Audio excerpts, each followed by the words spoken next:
Dans le foot, il y a des trucs que même un scénariste de ciné n'oserait pas écrire. Des petites équipes qui battent des géants, des joueurs inconnus qui font taire des stars mondiales, et des stades entiers sous le choc, qui n'en croient pas leurs yeux. Alors, prépare-toi, parce qu'aujourd'hui, tu vas voir les plus gros hold-up de l'histoire du foot. On commence par un match qui a même eu droit à son propre nom, l'Alcorconazo. C'était le 27 octobre 2009 en Coupe du Roi. La ville, c'était Alcorcón. Le décor, un modeste stade de 3e division. D'un côté, le plus grand club du monde, le Real Madrid. Sans Cristiano Ronaldo et en laissant Kaka au repos, le Real Madrid avait quand même Raúl, Benzema, Van der Vaart, Guti et compagnie. Mais de l'autre côté, Alcorcón avait le couteau entre les dents. Ils étaient là pour marquer l'histoire. Et ce qu'on a vu ce soir-là, c'était une masterclass. En moins de 2 minutes, Sergio Mora a lâché une première praline de loin et Dudek a déjà dû s'employer. Sur l'action suivante, Guti s'est fait piquer le ballon au milieu de terrain et Ruben Sanz a failli lober le gardien Merengue. C'était un avertissement. Il n'était pas là pour déconner. Dès la 15e minute, l'improbable s'est produit. Sergio Mora a servi tranquillement Borja Pérez à l'entrée de la surface. Le numéro 7 a mis Diarra dans le vent et a décoché une frappe croisée, sans aucune chance pour Dudek. But pour Alcorcón, et ce n'était que le début. 3 minutes plus tard, Benzema a eu la chance d'égaliser en face à face avec le gardien Juanma. Mais le numéro 1 a sorti un arrêt improbable de l'épaule. Et sur l'action qui a suivi, le Real a commis une boulette monstrueuse. Mora a centré à ras de terre depuis la droite. Arbeloa a essayé de dégager, mais il a fini par envoyer le ballon dans ses propres filets. But contre son camp. 2-0. Le stade était en fusion. Le Real a tenté de courir après le score. Guti, Van der Vaart, Granero, tous se sont heurtés à Juanma. Une soirée de ouf pour le gardien. Et la punition n'était pas terminée. Avant la 40e minute, sur une contre-attaque éclair, regarde comme Arbeloa est complètement paumé au marquage. Diego a défié le défenseur Albiol et a trouvé Ernesto tout seul au second poteau. But encore. 3-0. On aurait dit une équipe de district. 2 minutes plus tard, le 4e est presque arrivé. Fernando a surgi seul et n'a pas marqué uniquement parce que le gardien Dudek est sorti au talent. Puis c'est la mi-temps. Tout le monde était sur le cul. Au retour, dès la 51e minute, encore un coup dur pour le Real. Coup de pied arrêté côté droit. Dudek a mal repoussé le ballon. Fernando s'est battu pour le ballon qui est revenu sur Borja Pérez, encore lui. Contrôle de la poitrine. Il a choisi son petit côté, 4-0. Mais qu'est-ce qui se passait? Les supporters d'Alcorcón étaient en folie. Ceux du Real ne voulaient pas y croire. Et le 5e a failli suivre dans la foulée. Borja a centré, le gardien du Real était aux fraises et Fernando est arrivé en taclant, mais il l'a mise à côté. Le Real a bien réussi à avoir plus la possession après ça, mais c'était déjà trop tard. Juanma continuait de tout sortir. En toute fin de match, Van Nistelrooy s'est retourné dans la surface et a frappé à ras de terre. Juanma a claqué le ballon et la balle a flirté avec le poteau. Rien ne réussissait au Real. Coup de sifflet final, 4-0. L'impossible s'était produit. Les supporters ont envahi la pelouse. Alcorcón venait d'humilier le plus grand club du monde.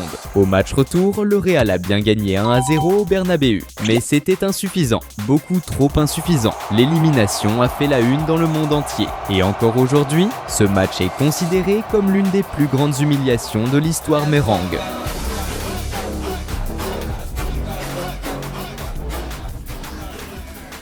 On continue avec une autre humiliation d'un cadre européen. Cette fois, c'est Manchester United. Ce n'était que le 2e tour de la Coupe de la Ligue 2014-2015. Mais c'est devenu l'une des plus grandes hontes de l'histoire des Red Devils. Le géant anglais affrontait un adversaire de 3e division, le modeste MK Dons. C'était le début de l'ère Louis van Gaal, qui cherchait encore sa première victoire. Et ça semblait être le match parfait. D'entrée de jeu, les Red Devils ont essayé de s'imposer. En moins de 5 minutes, le milieu Nick Powell a décoché une patate du gauche de l'extérieur de la surface qui a frôlé la barre transversale. On s'attendait à une boucherie, mais personne ne s'attendait à ce qui allait suivre. À la 24e minute, l'improbable s'est produit. Grosse boulette à la relance. Le défenseur Johnny Evans a fait un véritable cadeau au milieu Ben Reeves qui a contrôlé dans la surface. En taclant, le numéro 10 a servi au centre et l'avant-centre Will Grigg n'a eu qu'à la pousser au fond. 1-0 pour MK Dons.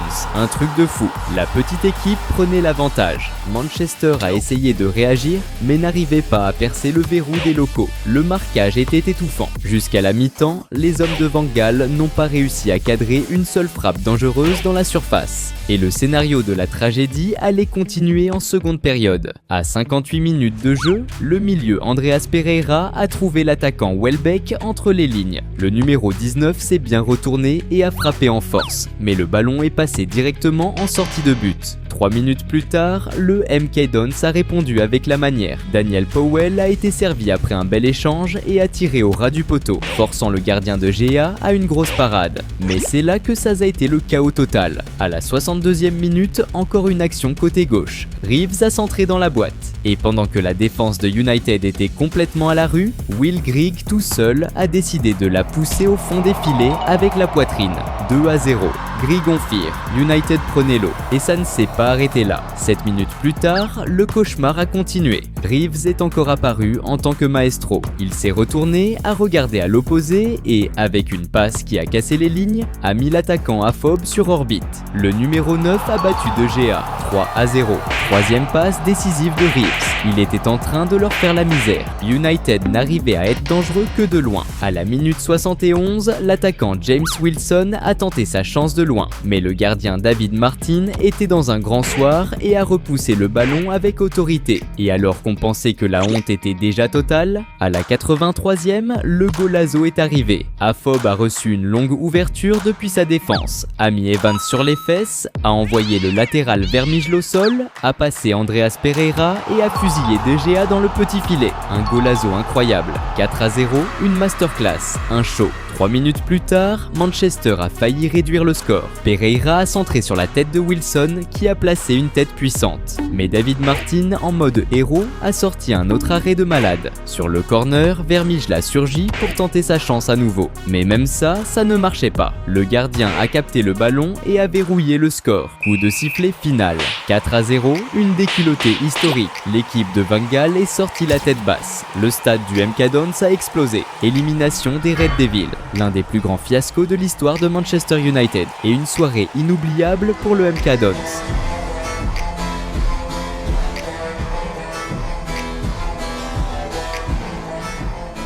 L'équipe de 3ème division est allée jusqu'au 4e tour de la coupe et a fini par se faire éliminer par Sheffield. Maintenant, passons au jour où l'étoile solitaire brésilienne a illuminé le monde. Mondial des clubs 2025. D'un côté, le PSG, une machine à gagner des titres. Champion de France, de la Ligue des Champions, de la Coupe de France. Il a humilié des cadors. 5-0 contre l'Inter en finale européenne, 4-0 contre l'Atlético. L'équipe parfaite avec des noms comme Vitinha et Donnarumma. De l'autre côté, un survivant, le Botafogo, champion du Brésil et de la Libertadores, mais en crise. Une équipe en pièces, seulement 8e du championnat brésilien, a failli se faire sortir en phase de poule de sa propre Libertadores. Avant le match, l'entraîneur Renato Paiva a lâché la phrase qui allait rester dans les mémoires. Le cimetière du foot est rempli de favoris, et la ville de Los Angeles allait assister à un miracle. En moins d'une minute, le PSG montrait déjà les crocs. Kvaratskhelia a reçu le ballon à gauche, a repiqué dans l'axe et a frappé avec du vice. John, la muraille albinegra, s'est bien couché et a capté le ballon. Mais Botafogo a répondu vite. À la 5e minute, l'ailier Arthur a reçu une longue ouverture, a amorti de la poitrine et a lâché une grosse frappe du gauche. Donnarumma a dû se détendre de tout son long pour éviter le premier but. 3 minutes plus tard, le milieu Alan, pressé au milieu par 3 Français, a mis un sombrero sensationnel au milieu Zahir Emery. C'était un Botafogo sans complexe. C'était l'esprit brésilien sur le terrain. Le PSG poussait, encerclait, faisait tourner, mais n'arrivait pas à trouver la faille. Jusqu'à la 34e minute où l'improbable s'est produit. Le milieu Savarino a reçu le ballon dans l'axe. L'attaquant a contrôlé, a repiqué à l'intérieur avec un crochet court sur le défenseur Pacho et a frappé croisé. Le ballon, dévié par le défenseur, a trompé Donnarumma. But de Botafogo. Explosion en noir et blanc. Les supporters brésiliens devenaient dingues. La première mi-temps s'est terminée avec l'équipe brésilienne devant.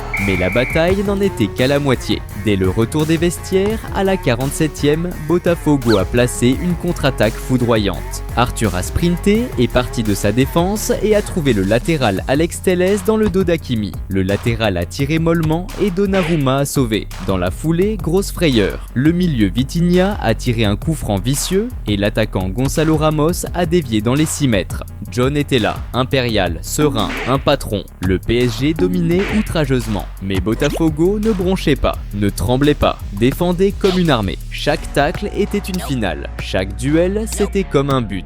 Et le PSG a commencé à paniquer, à rater des passes, à tirer à côté. L'étoile solitaire brillait de 1000 feux dans le ciel de Californie. Quand l'arbitre a sifflé la fin, le monde entier est resté bouche bée. Botafogo venait de battre la meilleure équipe du monde.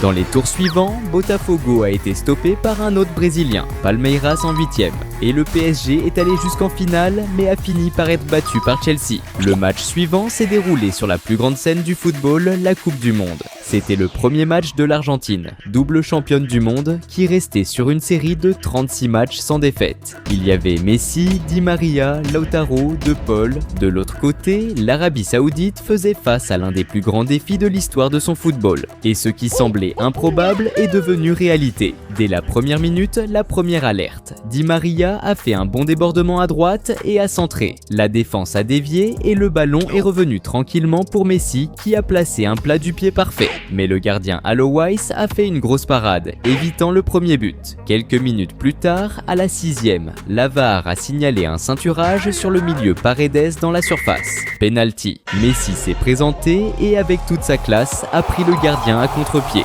L'Argentine a ouvert le score et tout semblait indiquer qu'on se dirigeait vers une correction. Mais l'Arabie Saoudite résistait et pas seulement, elle préparait son coup. L'Argentine a même réussi à marquer 3 fois en première mi-temps. Tous refusés pour hors-jeu. C'était un signe. Quelque chose de grand allait se produire. Et c'est arrivé. Dès le début de la seconde période, Messi a paumé le ballon au milieu de terrain. L'Arabie Saoudite n'a pas pardonné. Une passe précise de l'attaquant Al Bouraïkan a trouvé l'avant-centre Al-Shehri en pleine course. Il a pris le dessus sur Romero à l'épaule et a tiré croisé à ras de terre dans le petit filet d'Emiliano Martinez.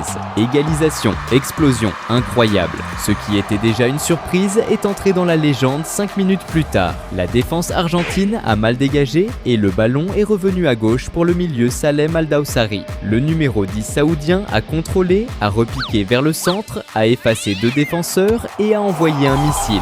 Un golazo, un des plus beaux de la coupe.